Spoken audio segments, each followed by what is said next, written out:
여러분, 팔자 도망은 못 간다는 말 한 번쯤 들어보셨을 겁니다. 하지만 동양역학의 정점이라 불리는 기문학에서는 조금 다르게 이야기합니다. 운명은 정해진 길이 아니라 끊임없이 움직이는 에너지의 파동이라고 말이죠.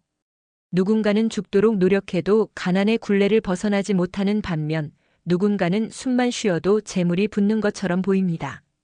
이걸 단순히 운이 좋아서라고 치부할 수 있을까요? 아닙니다.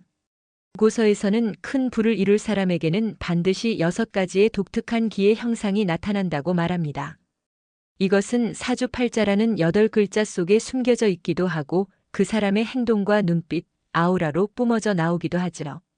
오늘은 일반적인 사주풀이를 넘어 기문의 관점에서 본 부의 맥을 짚는 6가지 형태에 대해 깊이 있게 이야기해 보려 합니다. 만약 당신에게 이 중 단 하나라도 있다면 당신의 그릇은 이미 평범한 것이 아닙니다. 첫 번째 형태는 기세가 압도적인 형상입니다. 사주 용어로는 신왕제왕이라 부릅니다. 흔히 신왕제왕하면 내 힘도 세고 돈도 많다고만 해석합니다. 하지만 기문학적으로 이것은 공간에 대한 주도권을 의미합니다. 기문에는 직부라는 우두머리의 기운이 있습니다. 부자가 될 사람은 어떤 모임, 어떤 조직에 들어가든 그곳의 공기를 본능적으로 장악합니다. 돈이라는 에너지는 본래 매우 사납고 거셉니다. 내가 약하면 돈에 깔려 죽거나 돈을 쫓다 지쳐버립니다. 하지만 이 첫 번째 형태를 가진 사람들은 돈을 쫓아다니지 않습니다. 마치 거대한 댐이 물을 가두듯 자신의 강력한 자아로 재물의 기운을 가두고 통제합니다. 고난이 와도 이까짓 것이라며 밟고 일어서는 뻔뻔함과 배포. 그것이 바로 부를 부르는 첫 번째 에너지, 압도적인 기세입니다.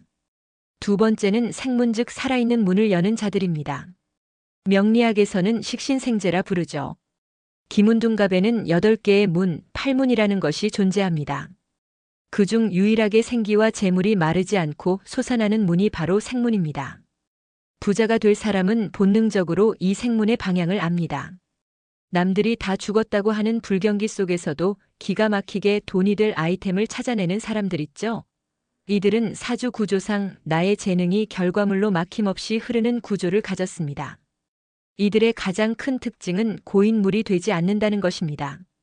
끊임없이 새로운 것을 배우고 시도하고 실패를 데이터로 삼아 다시 흐릅니다. 꽉 막힌 사주인 폐문은 돈이 들어와도 썩지만 이들은 돈을 흐르게 하여 더 큰 바다를 만듭니다. 세 번째는 천을의 가호가 있는 형상입니다.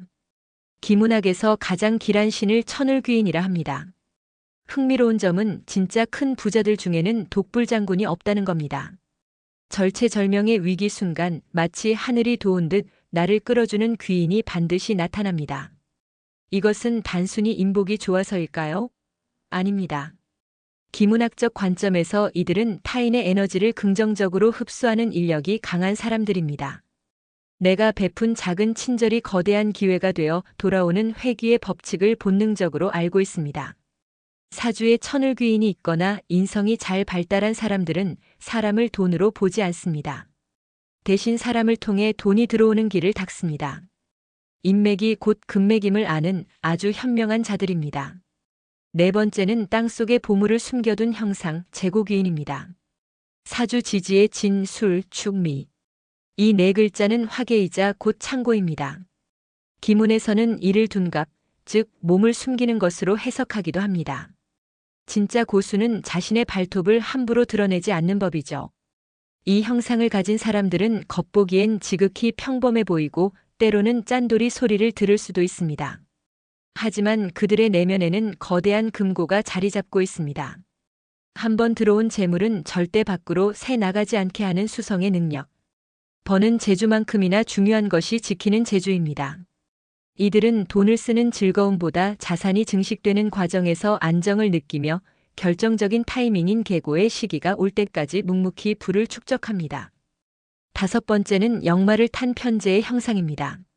사주에서 정제가 꼬박꼬박 들어오는 월급이라면 편재는 국경을 넘나드는 큰돈, 예측 불가능한 횡재수를 뜻합니다.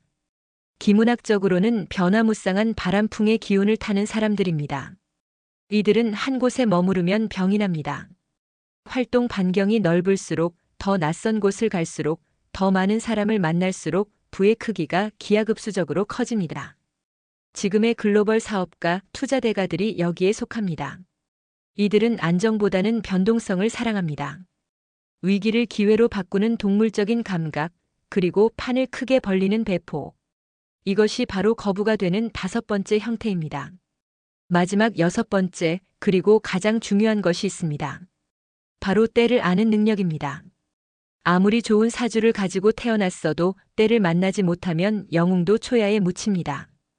기문둔갑의 핵심은 결국 때를 기다려 크게 이룬다는 대기만성에 있습니다. 부자가 될 사람은 조급해하지 않습니다. 자신의 운세에 겨울이 왔다면 억지로 씨앗을 뿌리는 대신 창고를 정비하고 공부하며 봄을 기다립니다. 운의 흐름이 흉할 때는 납작 엎드려 은신하고 길한 운이 왔을 때 번개처럼 움직여 비상합니다. 자신의 시간표를 읽을 줄 아는 메타인지 능력. 이것이야말로 사주라는 8글자를 뛰어넘는 최고의 부자 형태입니다. 오늘 말씀드린 6가지 형태 중 여러분은 몇 가지나 가지고 계신가요? 혹시 내 사주에 이런 글자가 없다고 실망하셨나요?